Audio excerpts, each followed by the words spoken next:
L'histoire vraie ou pas de Pierre Bellemare. En 1940, le curé de la paroisse de Vierzon, au sud de la Sologne, doit s'accommoder de la présence de l'occupant. La cité est coupée en deux. Depuis l'armistice du 22 juin, le Cher a été choisi comme ligne de démarcation entre la zone occupée au nord et la zone libre au sud. Or, Vierzon est justement traversé par le Cher, et cela donne lieu à bien des tracasseries pour les habitants obligés de passer par des postes de contrôle nazis. Il faut présenter la Ausweis, le laissez-passer, à chaque fois qu'ils traversent la nouvelle ligne de démarcation.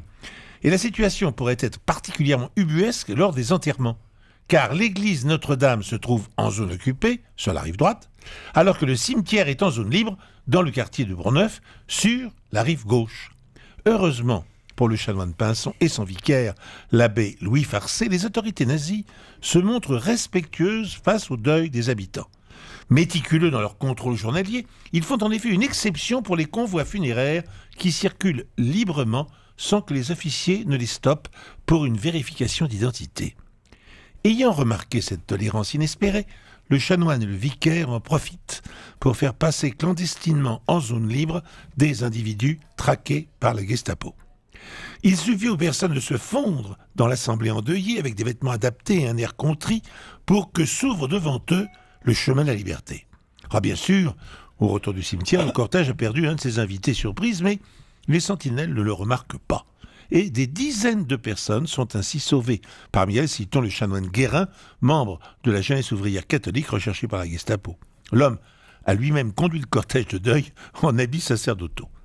Cette stratégie d'évasion durera 3 mois, en tout, jusqu'à ce que les Allemands découvrent le poteau rose et interdisent la mise en bière en zone libre.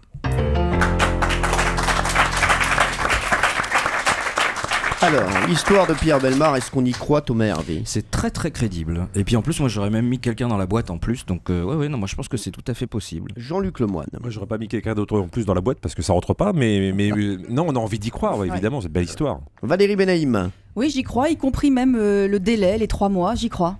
Et Nelson Moi Montfort. aussi, je trouve que cette histoire est très vraisemblable. Ouais. Ah, ça, j'ai eu un grand plaisir à vous entendre tous dire, sans exception, que cette histoire était vraisemblable, que vous souhaitiez qu'elle soit vraie, etc.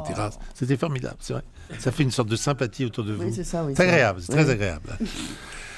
Eh bien, cette histoire qui se passe pendant le début de l'occupation, donc, est tout à fait vraie de partout. Vous avez fait peur, là. Elle est vraie de partout. Et c'est une... En plus, ça, c'est amusant, parce que passer en jouant les enterrements, faire passer des résistants comme ça, au nez à la barbe des Allemands, c'était quand même formidable. Europe 1, les pieds dans le plat. Tous les jours, 10h30, 12h30. Cyril Hanouna.